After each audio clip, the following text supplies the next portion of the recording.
तमिलनाडु के करूर जिले में तमिलगा वेत्री कजगम टीवी के नेता और अभिनेता विजय की चुनावी रैली में शनिवार शाम भगदड़ मच गई। वेलुसामीपुरम में आयोजित इस सभा में बिजली गुल होने से भीड़ बेकाबू हो गई। कम से कम 39 लोगों की मौत हो गई, जिनमें 9 बच्चे और 17 महिलाएं शामिल हैं। 58 लोग घायल हुए। प्रत्यक्षदर्शियों ने बताया कि विजय का भाषण सुनने हजारों लोग सुबह से इकट्ठे थे, लेकिन देरी से पहुंचे विजय के 7:20 बजे शुरू होने वाले संबोधन के दौरान अचानक अंधेरा छा गया। खराब वेंटिलेशन और भीड़भाड़ ने स्थिति भयावह बना दी। अधिकारियों ने 10,000 लोगों के लिए अनुमति दी थी, लेकिन 50,000 से अधिक पहुंचे। CM NK. स्टालिन ने प्रत्येक मृतक परिवार को 10 लाख और घायलों को 1 लाख मुआवजा घोषित किया। हाई कोर्ट की रिटायर्ड जस्टिस अरुणा जगदीशन की अगुवाई में न्यायिक जांच आयोग गठित किया।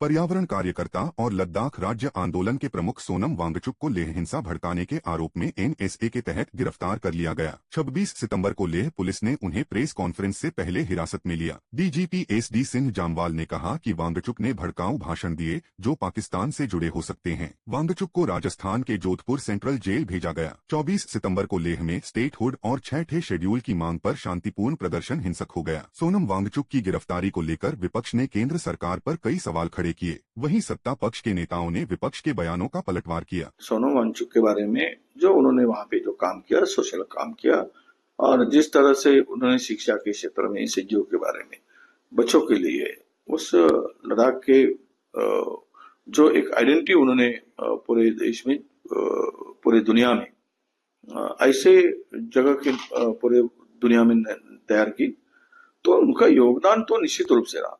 अब रहा सवाल वो जो वहां पे घटना हुई उससे उनका कितना क्या लेना देना है, ये तो हमें पता नहीं है। लोकतांत्रिक तरीके से जो लोग अधिकार के लिए, जो अधिकार उन्हें संविधान ने दिए हैं, जिस अधिकार के चलते उन्हें स्वतंत्र रूप से कार्य करने के और बोलने की आज़ादी भी है, अगर उनकी भावनाओं को और जनता की भावनाओं को अगर इस प्रकार से आतंकित तरीके से अगर निपटेंगे तो ये बहुत ही दुर्भाग्यपूर्ण है। देखिए, लेह इलाका बहुत ही शांतिप्रिय इलाका है, वहाँ के लोग बहुत ही शांतिप्रिय हैं और निश्चित तौर से कुछ लोगों को अगर ये लगता है कि जो अभिव्यक्ति की स्वतंत्रता है वो अराजकता की, उद्दंडता की जो है वो गारंटी है, तो ये थोड़ी गलतफहमी। देखिए, एक्टिविज्म कोई भी कर सकता है, लेकिन एंटी नेशनल एक्टिविज्म बिल्कुल स्वीकार नहीं करेगी ये सरकार। जो फॉरेन फंड लाइसेंस था सोनम वांगचुक का और उनके एनजीओ का, वो खत्म किया गया है, क्योंकि लद्दाख के वायलेंस के बाद सेंटर ने ये ठान लिया है कि जब foreign funding licenses Sonam Wangchuk हो, उनके एनजीओ हो, लेह में जो वायलेंस देखा, ये वायलेशंस होते हैं जब इरेगुलर सपोर्ट मिलता है, इरेगुलर डिपॉजिट्स मिलते हैं और लोकल फंड्स जो है एफसीआरए अकाउंट में, ये फॉरेन फंडिंग सोवरेनिटी को लेके एक बहुत बड़ा सवाल है। शिया धर्मगुरु मौलाना सैयद कल्बे जवाद ने आजम खान की रिहाई को गलत ठहराया। उन्होंने कहा कि आजम खान पर वक्फ जमीन कब्जे के लिए और मुकदमे चलने चाहिए।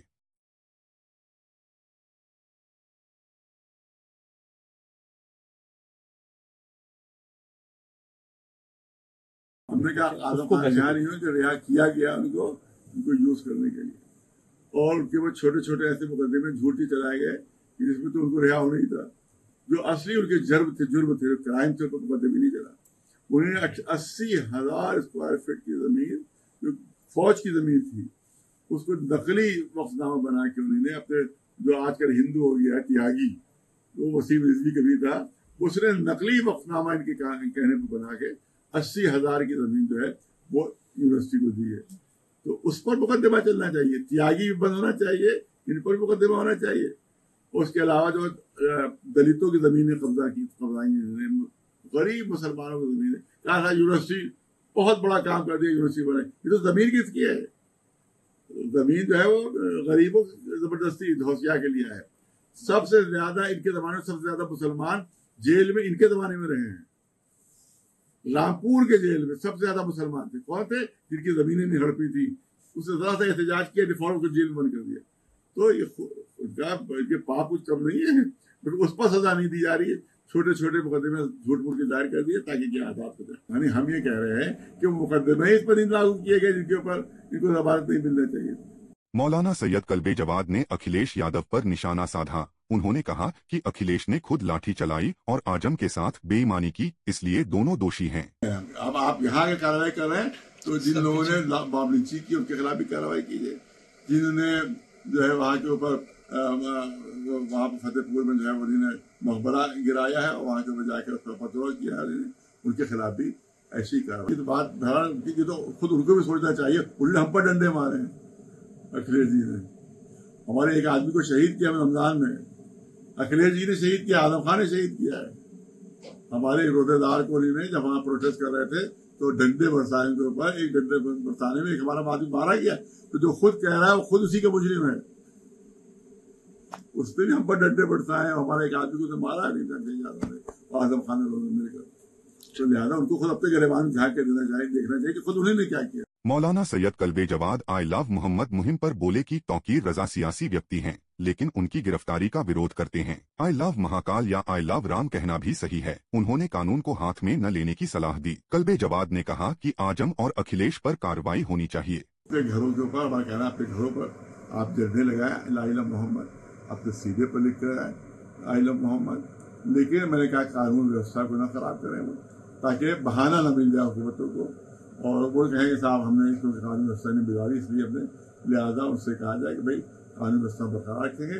और जिन्होंने कानून व्यवस्था तोड़ी है, जिन्होंने वहाँ के मकबरे को तोड़ डाला पूरा, वहाँ के ऊपर वहाँ का उपद्रव किया है, उन्हीं जो कानून व्यवस्था तोड़ी उनके खिलाफ भी उनको सबसे सख्त कार्रवाई करना चाहिए, उनको भी कुचलना चाहिए। यह बात है। बरेली में जुमे की नमाज के बाद हुए बवाल पर हिंदूवादी नेत्री साध्वी प्राची ने तीखा बयान दिया। उन्होंने कहा कि यह 2025 का उत्तर प्रदेश है, 2017 वाला नहीं। बीजेपी सरकार हालात को बखूबी संभालना जानती है। साध्वी ने बरेली पुलिस प्रशासन की सराहना की और कहा कि मौलाना तौकीर रजा ने शहर को जलाने की साजिश रची, लेकिन प्रशासन की सख्ती से बड़ा हादसा टल गया। देखिए, बवाल करने वाले ये भूल गए कि ये 2025 का उत्तर प्रदेश है, 2017 के पहले का उत्तर प्रदेश नहीं। और दूसरी बात, सबसे ज्यादा भाषा अगर कोई प्रदेश की सरकार जानती है वो भारतीय जनता पार्टी उत्तर प्रदेश की सरकार जानती है। जिस भाषा में जो समझेगा उसको उसी भाषा में उत्तर दिया जाएगा। भारतीय जनता पार्टी बहुत अच्छे से जान रही है कंट्रोल कैसे किया जाएगा। और मैं उत्तर प्रदेश के बरेली केबल की कप्तान साहब को, प्रशासन को बहुत बहुत धन्यवाद करती हूँ, उनका शुक्रिया अदा करती हूँ, क्योंकि तौकीर रजा ने तो बरेली को जलाने की पूरी साजिश कर रखी थी। उसने तो नाबालिग बच्चों की फौज तैयार कर रखी है।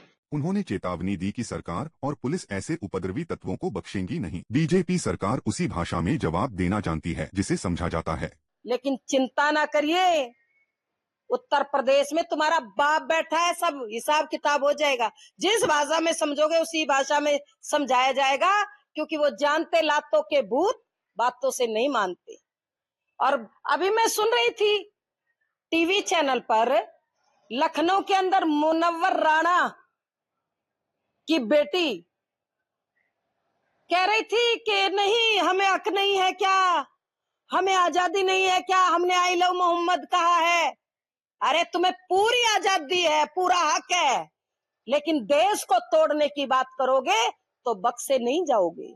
और दूसरी बात, मैं सरकार से निवेदन करूंगी, बहुत जरूरी है, जिन घरों पर पत्थर मिलते हैं ना, उन पर कड़ी से कड़ी कार्रवाई करिए। उत्तर प्रदेश की राजधानी में बीजेपी और एसपी के बीच होर्डिंग्स वॉर छिड़ गया है। समाजवादी पार्टी की लोहिया वाहिनी के राष्ट्रीय सचिव विवेक सिंह यादव ने I love Akhilesh Yadav hoardings लगवाए, जिनमें अखिलेश यादव की फोटो और साइकिल का निशान है। यह बीजेपी के आई लव योगी होर्डिंग्स का जवाब है, जिसमें बुलडोजर की झलक थी। आई लव मोहम्मद विवाद से शुरू हुआ यह सिलसिला अब सियासी रंग ले चुका है। समाजवादी पार्टी के नेताओं ने कहा कि यह जनता की आवाज है जो शिक्षा और रोजगार चाहती है। बीजेपी ने इसे सस्ता प्रचार करार दिया। रविवार सुबह से लखनऊ की सड़कों पर चर्चा गर्म है। यह होर्डिंग्स वॉर बिहार और महाराष्ट्र चुनावों से पहले सियासी तापमान बढ़ा रहा है।